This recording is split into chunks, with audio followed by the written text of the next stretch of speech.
नमस्कार, स्वागत है आपका मार्केट टाइम्स टीवी में। आपके साथ मैं हूं रूपा मेहता। आज हम मार्केट टाइम्स टीवी की टीम मौजूद है रामगंज मंडी में, जो कि धनिया की सबसे बड़ी मंडी कही जाती है, एशिया की सबसे बड़ी मंडी। और यहाँ के धनिये की खुशबू न केवल भारत में बल्कि विदेशों में भी अपनी एक पहचान बनाती है। तो आज इस चर्चा में हमारे साथ रहेंगे यशवंत जी, जो कि पूर्व मंडी अध्यक्ष है।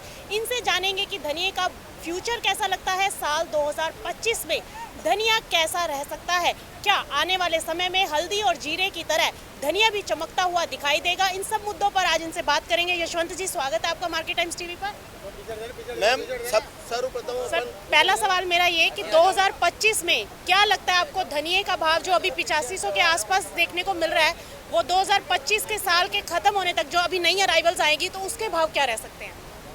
मैम पिछले साल धनिया जो था वो नीचे में हमारा 62 रुपये बिका था, बादामी धनिया, और ऊपर में वो 70-7 हज़ार तक बिका अभी पुराना धनिया। तो ये जो भाव है, इससे हमारा धनिया अब नए साल में 10 से 12-15 रुपये ऊपर खुलने की संभावना है, क्योंकि जो गीला माल है वही अभी 68 से 7 हज़ार पड़ रहा है। इसको हम सुखाते हैं तो वो 8 हज़ार रुपये पड़ता है। इसके पीछे की वजह क्या मानते हैं? देखिए, पिछले 3-4 साल से हम देख रहे हैं कि धनिये के भाव स्टेबल थे, कोई बहुत ज़्यादा मंदी तेजी नहीं देखने को मिली, लेकिन इस बार जैसे व्यापारियों का मानना है कि धनिये में थोड़ा सा इस बार उठाव देखने को मिल सकता है। इसके पीछे की वजह क्या मानते हैं? इसके पीछे की वजह ये है कि 2023 में मैम हायर प्रोडक्शन था सभी जगह का। राजस्थान, MP, गुजरात, मध्य प्रदेश सभी का मिला के प्रोडक्शन बहुत हेवी था।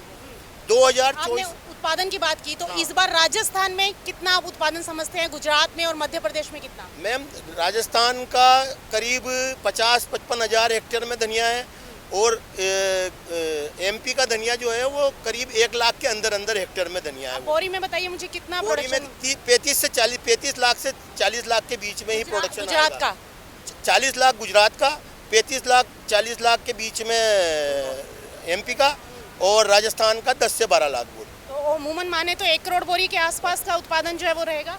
80 से 90 लाख बोरी। 80 से 90। और पिछला कैरी ओवर स्टॉक कितना है? पिछला कैरी ओवर स्टॉक 30 से 40 लाख बोरी के लगभग कैरी ओवर बचा है। 1.25 करोड़ बोरी के आसपास, 1.25-1.30 के आसपास जो है टोटल, अगर कैरी ओवर स्टॉक को भी मिला लिया जाए तो टोटल प्रोडक्शन इतना बनता है। और अगर एक्सपोर्ट की हम बात करें तो धनिया का अगर निर्यात जो हमने देखा है कि पिछले साल से इस साल जो 2023-24 में निर्यात हुआ वो लगभग दोगुना रहा, 52,000 मीट्रिक टन से बढ़कर 1 लाख के ऊपर पहुंच चुका है।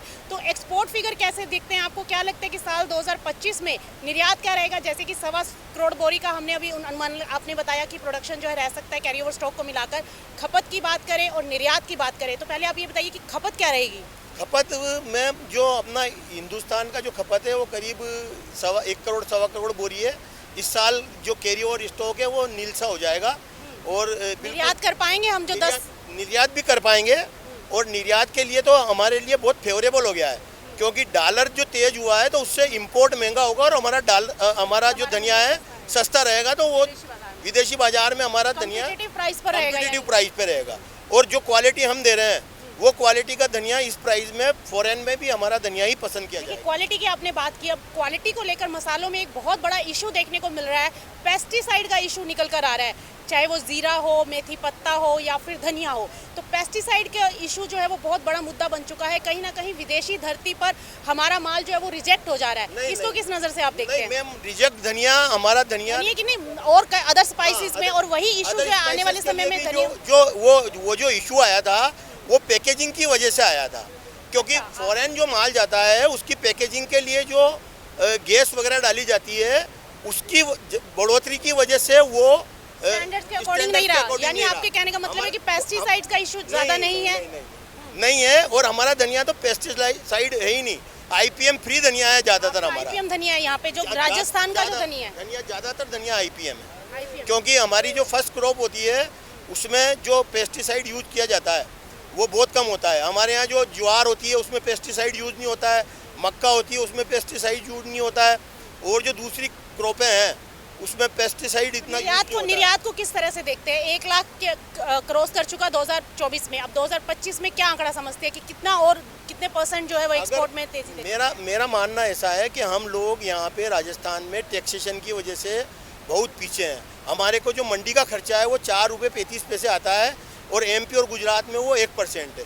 तो ये 3-35 जो कम होगा तो हम काश्तकारों को अच्छा मूल्य दे पाएंगे, पहली बात, और बढ़िया भाव दे पाएंगे, और माल भी हमें ज़्यादा क्वांटिटी में यहाँ लाके बेचेंगे। हमारा माल जो इधर उधर जाके बिक रहा है उसकी जगह वो सेंट्रलाइज होकर यही मिलेगा। मंडी टैक्स की वजह से जो है ये मंडी सफर करती हुई दिखाई दे रही है कि यहाँ पर गुजरात और एमपी के कंपैरिजन में मंडी टैक्स ज़्यादा है, जिसकी वजह से आप लोगों को कुछ परेशानी देखने को मिल रही है। जी मैम, बिल्कुल ये सही है, क्योंकि 335 का खर्चा जो होता है वो इतना होता है कि 300 रुपये में जहाँ भाड़ा माल पहुँचाना है हमें, वो डिलीवरी दे देते हैं और हम लोग यहाँ लोडिंग बताते हैं, तो वो बहुत बड़ा फर्क नजर आता है। गैप है, काफी बड़ा गैप है, जिसकी वजह से किसानों को भी जो है इसका मूल्य कम मिल रहा है।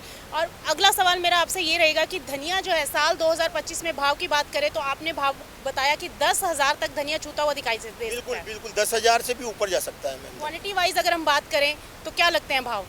भाव मैम जो बादामी धनिया है वो 8,000 से 8500 के लगभग आराम से चला जाएगा सूखा धनिया आने के बाद में, क्योंकि अभी जो हम गीला खरीद रहे हैं वो भी यही भाव पड़ रहा है, वो तो उतना ही पैसा दे रहे हैं हम। अब वायदा कारोबार को आप किस नज़र से देखते हैं? वायदा कारोबार में मैम मेरा कहना ऐसा था कि धनिया का जो क्वालिटी है तो हमारे यहाँ पे तो 80% धनिया जो होता है वो वायदा क्वालिटी आता ही नहीं है।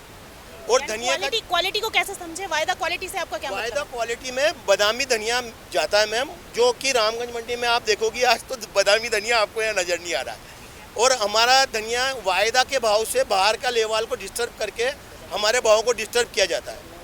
तो आप कहीं ना कहीं मानते हैं कि वायदा कारोबार की वजह से धनिया कारोबार प्रभावित होता दिखाई दे रहा है। और वो अननेसेसरी इसलिए प्रभावित होता है मैम कि जो भाव नहीं होना है वो भी भाव ये बादामी धनिया एक हेजिंग करके और स्टॉक बना के उसको स्क्रीन पे नीचा रख के और भाव मेंटेन करके रखते हैं डब्बे वाले। कितना जिम्मेवार समझते हैं एनसीडीएक्स को, वायदा कारोबार को? क्या लगता है कि धनिये का वायदा कारोबार? मैम जिस तरह से मिर्ची में वायदा कारोबार हटा दिया सरकार ने, तो उसी तरह से धनिया में भी वायदा कारोबार हटा देंगे तो किसानों को अच्छे से अच्छा मूल्य दे पाएंगे हम। यानी आप मानते हैं कि वायदा कारोबार की वजह से धनिया की कीमतों में उतार चढ़ाव ज्यादा देखने को मिलता है और वायदा कारोबार से धनिया को बैन कर देना चाहिए? हाँ, वायदा कारोबार तो बैन होना चाहिए मैम, क्योंकि इसमें 80% धनिया तो वायदा की क्वालिटी नहीं है। वायदा में जो क्वालिटी लग जाती है वो 80% धनिया तो हमारा दूसरी क्वालिटी का है। तो वायदा में क्वालिटी लगती है तो वो वाला धनिया जो है वो क्या एमपी और गुजरात का है? वो ज़्यादातर मैम ज़्यादा धनिया गुजरात और एमपी से होता है, क्योंकि वो धनिया उनको वायदा वालों को ज़्यादा इजीली मिल जाता है, सस्ता मिल जाता है, 300 रुपये हमारे से कम खर्चा है तो, और उसकी क्वालिटी वायदा के ही काम में ज़्यादा आती है। वायदा के लिए जो यूज़र है वो तो हमारा माल यूज़ करता है।